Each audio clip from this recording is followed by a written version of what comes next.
Hola, muy buenas noches, amigos. Estamos en tiempo de entrevista, estamos en tiempo de La espada y la pluma, el programa de libros de historia en el que también metemos otras cosas que sean próximas a la misma. Y hoy tenemos con nosotros a a un profesor que ha venido del otro lado del charco, de la provincia de Nueva España, Ahí mismo, de ahí mismo, de ese de Nueva virreinato, España, por supuesto. de una ciudad que, aunque ya estaba fundada, la refundó don Hernán Cortés, creo.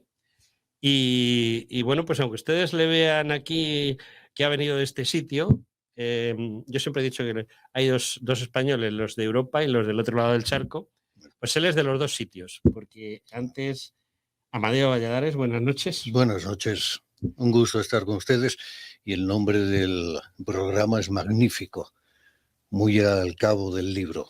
Bueno, está sacado de un poema de un soldado del Tercio Viejo de Nápoles que se llama Miguel de Cervantes. ¿Quién será ese señor? ¿Quién será ese?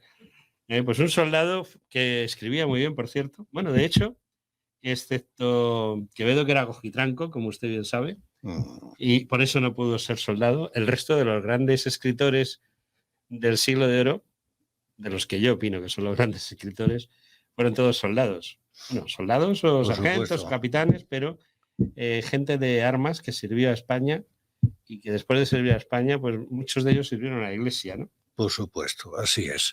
No está vinculado, está unido, forma una sola unidad, las dos cosas que acaba de señalar, así es. Don Amadeo Valladares ha escrito un interesantísimo libro que yo, por desgracia, no he tenido la oportunidad de leer porque mi amigo Álvaro Romero, como siempre, pues tiene 30.000 cosas que hacer, menos atenderme a mí. Don Álvaro. Pero bueno, estoy acostumbrado. Entonces, no puedo hacer spoiler del libro, pero sí puedo hacer spoiler del personaje que ha escrito el libro, que es don Amadeo. Don Amadeo, usted es de aquí, de España. ¿De dónde? De España. Mi sangre es astur-leonesa. Tengo 3 apellidos catalanes de los que no reniego. Y efectivamente, y nací en Madrid. Bueno, pues es un español como debe de ser, es decir, con todas las mezclas necesarias para que por sus venas corra la mejor de la sangre patriótica. Muchas gracias, lo acepto. Y además, hay una cosa que me llamó la atención cuando don Amadeo entró, fue un pin, como se dice ahora, un escudo de solapa, como se ha dicho toda la vida de Dios. En ese escudo de solapa lleva un machete o un cuchillo de combate laureado. Y ese cuchillo de combate laureado es porque don Amadeo sirvió a su patria, ¿no? Así es, en tiempos en los que las cosas eran diferentes, en las 9 regiones militares que entonces existían, se ponían 2 compañías de operaciones especiales para defender todo el territorio nacional. A mí me tocó una COE magnífica que fue la 52, en Barbastro, en Huesca. Y pues evidentemente fui sabiendo a dónde iba y lo tengo a mucho orgullo. Y precisamente en enero saldrá un libro sobre aquellas antiguas compañías de operaciones especiales. Bueno, pues yo espero que cuando salga el libro, antes, durante o después, pero en ese momento aproximado, tengamos nuevamente al autor. Le voy a llamar de tú, porque está de moda. Está de moda y yo también soy viejo, ¿eh? Pero eso no importa.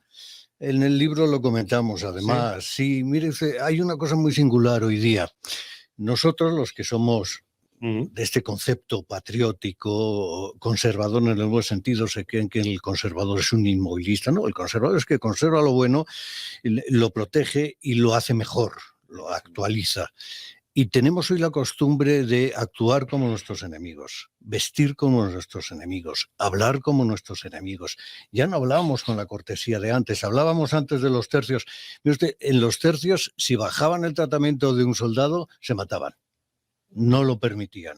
Y esos eran los tiempos grandes, porque había una moral, una educación, una cortesía grande. Es curioso cómo, ya estoy yo hablando y no me dijo usted ninguna pregunta. No, yo no le hago ninguna pregunta. Es que si me pican yo salto muy fácilmente. Usted hable. Está aquí para hablar. Bueno, entonces seguiremos hablando. Ya no sé ni lo que iba a decir porque me sentí incómodo al estar hablando sin preguntar. No hay ningún problema. Lo que sí tengo muy claro es sobre todo por el título de su libro, que tenemos aquí, nos separa el libro. Nos separa y nos une. Y nos une. Es España de reserva espiritual a Albañal de Europa. Correcto. Entiendo, inmediatamente que he visto lo de reserva espiritual, pues me ha dado un posicionamiento. Quizá equivocado, o quizá no. Los valores de esta emisora, todos ustedes los conocen, tanto los que nos oyen por las FMs, los que nos oyen por internet, por ejemplo en América, hasta la isla de Guam. Yo siempre recuerdo esas 9 personas, sabemos que son 9 personas o 9 IPs. Pero bueno, no vamos a decir que 9 ordenadores o tablets nos escuchan. 9 personas en la isla de Guam, donde se habla el chamorro y medio se habla español a veces, nos escuchan. Y entiendo que en América nos escucha muchísima gente. Y cuando hablamos de reserva espiritual, puede dar lugar a error, porque hay gente que dice, ¡ah, este es un facha! No tiene por qué, ¿no? O sea, lo que es un español. Es diferente, ¿no? Naturalmente. Bueno, primero ya eso de facha ha quedado como un insulto, como algo peyorativo. Y viene de pues la mala interpretación de lo que era el nazismo y el fascismo, que no tiene nada que ver con nosotros. Realmente esos dos sistemas no tienen nada que ver con el espíritu y la esencia de España, pero ya quedó como marcharmo, como forma de denostar a las personas. En cuanto uno habla de los valores y de los principios tradicionales de España, ya le tachan, como hemos dicho hace un momento, de inmovilista, de conservador en el mal sentido, de inmovilista, y por lo tanto pues es facha, ¿no? Automáticamente. Esos sistemas no tienen nada que ver con el espíritu de España, entre otras cosas porque España nunca se permitió ser racista. Entonces el espíritu español, que algún día nos saldrá muy caro, es antirracista. Bueno, concretamente estábamos hablando de Nueva España y yo sé que cuando España, bueno, Castilla, porque en ese momento estaba Castilla por un lado, Aragón por otro, tenían reyes comunes y por lo tanto estaban unidos. Luego se añadió Portugal, luego se añadieron el sur de Italia, muchas cosas más. Pero cuando se produce la conquista de Nueva España, pues con Hernán Cortés va un capitán que es de color negro. No es ninguna cosa mala decir que es de color negro. No. Era un español, no había nacido en España, pero se le consideraba un castellano más, era de color negro. Demostración de que aquí nunca ha habido racismo, porque un capitán era una cosa muy importante. Hernán Cortés era solamente capitán. De ningún país, de ninguna esencia, de ninguna doctrina católica española podría surgir las leyes de Indias. Entonces es imposible pensar que nuestra esencia es de alguna manera discriminativa por el color, o por los ojos, o por el tamaño. No, nunca hubo tal cosa, y nuestra gran historia y nuestras grandes leyes no pudieron surgir si hubiéramos tenido un concepto anglosajón, incluso francés, que fueron, digamos que más tolerantes, pero no tenían ese espíritu de reproducir a España a todos los sitios donde iban. Y me gustó mucho que dijera lo de Guam. También tenemos en Nuevos Tercios contacto con Guam y el movimiento que fundamos, del cual habla el libro, porque cuando hablamos de la hispanidad a veces nos olvidamos de los hermanos asiáticos y de otros. Entonces la hispanidad fue tan grande que no tuvo límite. De hecho, en Nuevos Tercios utilizábamos ya ahora un término muy peyorativo, suena mal, pero antes del año 2000 ya utilizábamos en Nuevos Tercios, en su sección de estudios e investigación, que se llama Idearium, parafraseando a nuestro gran al escritor de nuestro libro Idearium Español, don Ángel Ganivet, ya decíamos que España había hecho la primera globalización. Una globalización, ¿cierto?, en el sentido del espíritu, de la esencia de un pueblo. Esencia que no tenían otros y no podían hacer tampoco. O sea, nuestra esencia es muy grande. Por eso la han quitado de la vista a los jóvenes. Y Guam pues pertenece a esa hispanidad, a esa grandeza de España. Sí, porque además Guam fue muy importante, sobre todo en el tornaviaje. Claro. Lo que pasa es que la gente conoce poco la historia y además los políticos procuran que la conozcan menos, por desgracia. Cuando no quiero yo destripar el libro, por eso estábamos hablando un poco en general, porque quiero que los oyentes capten la idea de quién es el autor. Reserva espiritual, ¿por qué? Porque precisamente la doctrina de España, esencia de su espíritu, fue lo que hizo grande España. Y fue reserva espiritual hasta no hace mucho. La decadencia ideológica de España empezó en el siglo XVIII, donde a la llegada de los Borbones todos sabemos que ya no se podía hablar de la España anterior, pues eran enemigos de los Austrias y enemigos de la propia España. Y entonces ellos ya no permitían, ellos llegaron a sacar a España del ostracismo de los Austrias, de la incultura y el ostracismo de los Austrias. Es decir, de sus dos grandes siglos de oro. Vinieron a sacarlas de aquello y entonces no se permitía básicamente escribir cosas buenas del periodo anterior. Entonces, en realidad nuestra decadencia ideológica empezó en el siglo XVIII, cuajó en el XIX y luego se proyectó en el siglo XX.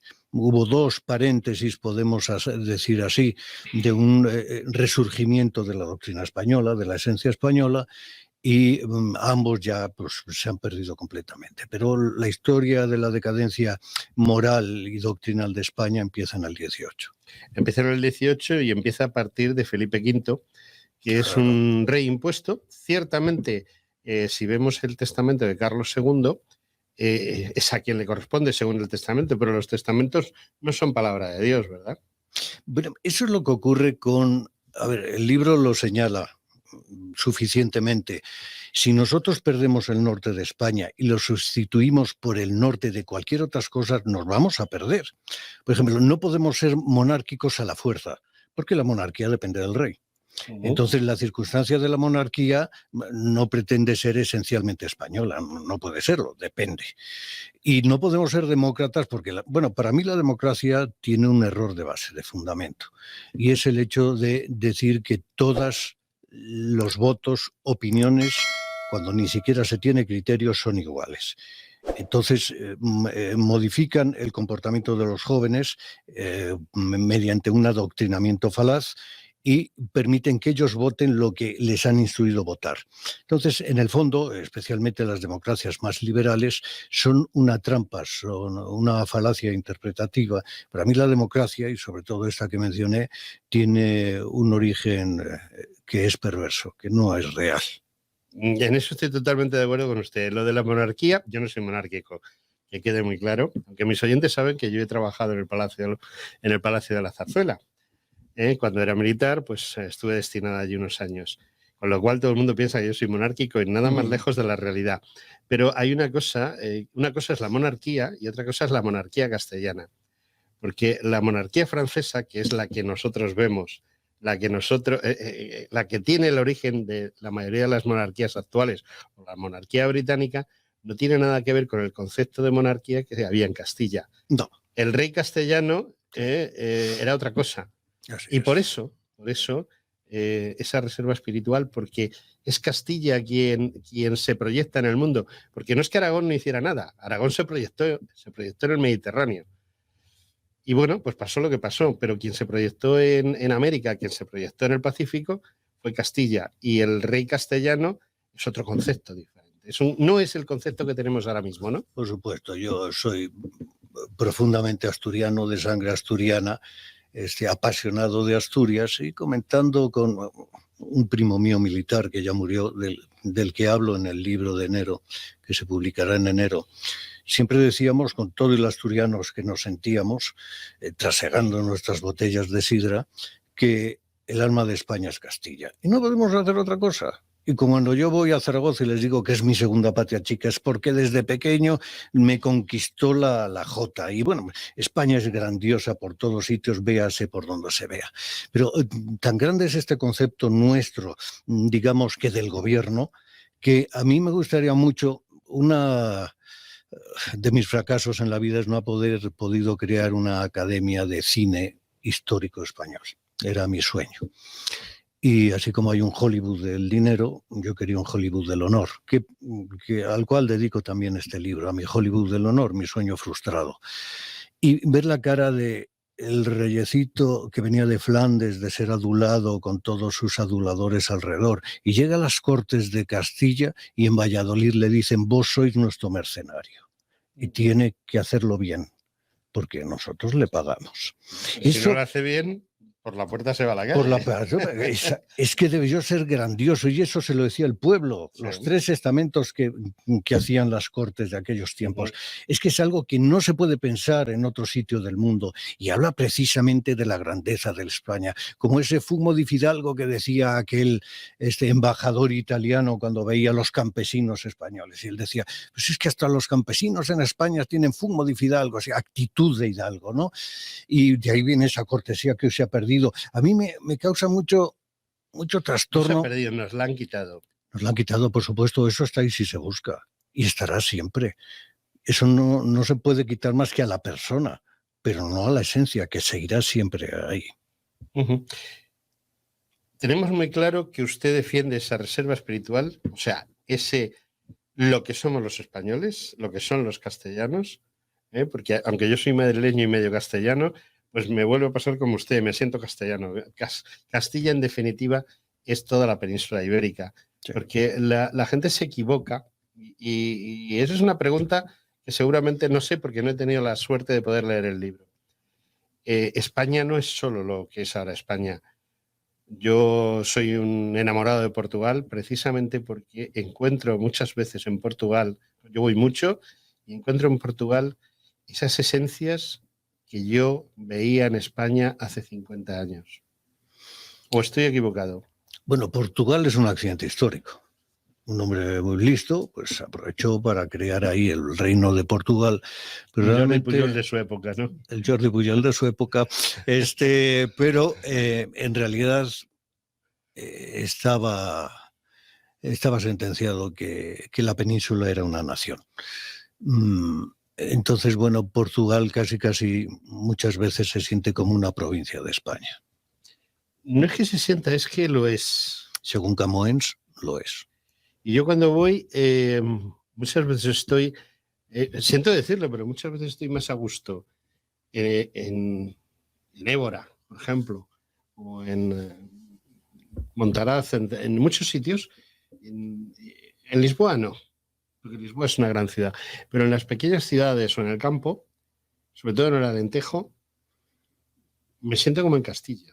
Bueno, vamos a ver, si volvemos a que usted y yo ya no somos tan jóvenes, aunque el corazón lo tenemos jovencísimo y la mente queremos que siga despierta, España, si ya no es España, nos duele. Y entonces, al salir a sitios donde todavía conservan más esencia propia, pues la verdad es que no puede haber comparación. Entiendo perfectamente lo que dice. Mi pregunta, Nueva España, Nueva Granada, todas esas provincias del otro lado del mar, ¿en qué situación están de lo que estamos hablando ahora mismo? Vamos a ser un poco optimistas. Vamos ya a pasar.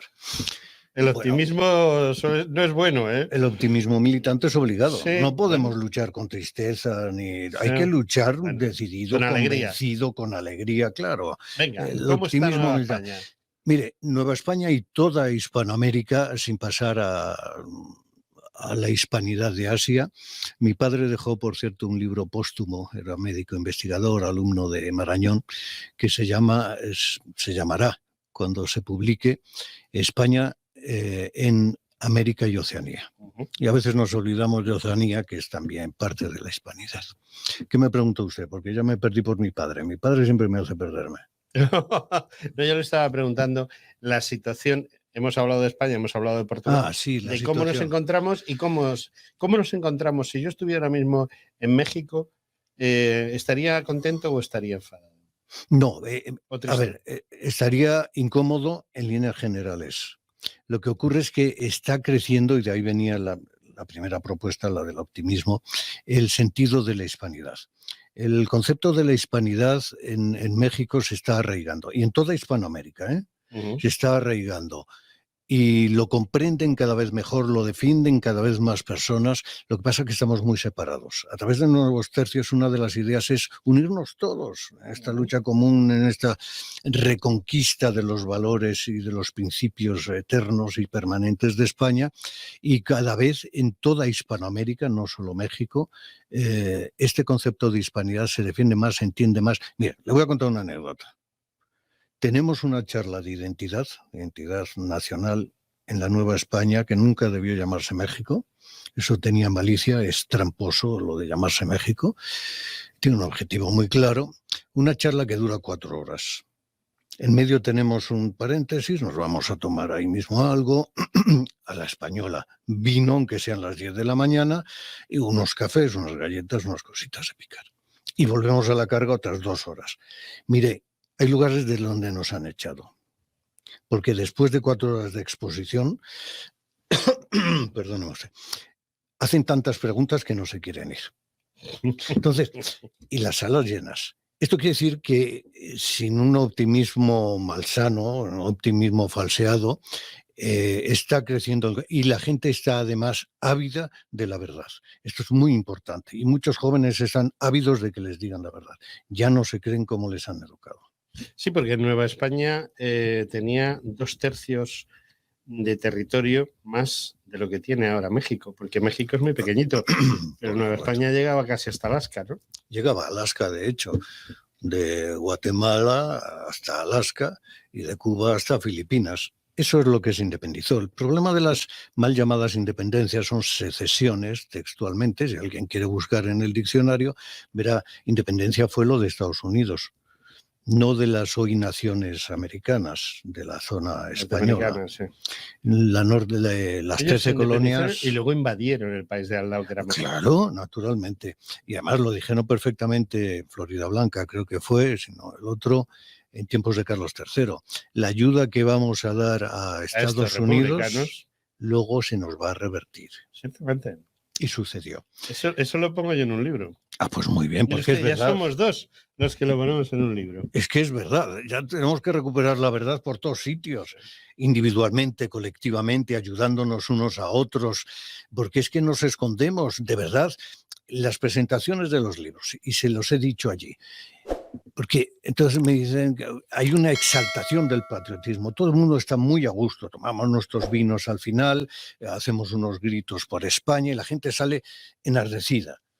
Pero a partir de la puerta se ponen discretos otra vez. Esconden sus símbolos, esconden sus conceptos, esconden todo y ya no defendemos lo que cuando estamos emocionados defendemos. Entonces necesitamos volver a evidenciar la verdad, sin temor, sin vergüenza, sin nada. Volver a hacerlo con valor y determinación. Hoy eso es heroísmo, porque ya nadie se atreve. Amadeo, me he quedado sin tiempo. De modo que le doy 2 minutos para que me explique lo del albañal. Porque lo del albañal yo lo tengo muy claro, pero las generaciones actuales no saben lo que es un albañal. Bueno, el albañal es donde caían todas las porquerías de los barcos, es una especie de alcantarilla donde van todas las porquerías. Y bueno, todo ese espíritu nuestro y esa doctrina nuestra se ha convertido en un albañal hoy día. Por eso pasamos de un sitio para otro. Y el libro no engaña porque tiene un subtítulo, si usted lo ve, un relato apasionado. Eso no lo he visto. El que quiera que lo lea, el que no. Es un relato apasionado. Tiene una cosa singular el libro. El libro se arma a partir de frases, conceptos, situaciones históricas de nuestros sabios, nuestros santos, nuestros héroes. Pero tiene además una singularidad.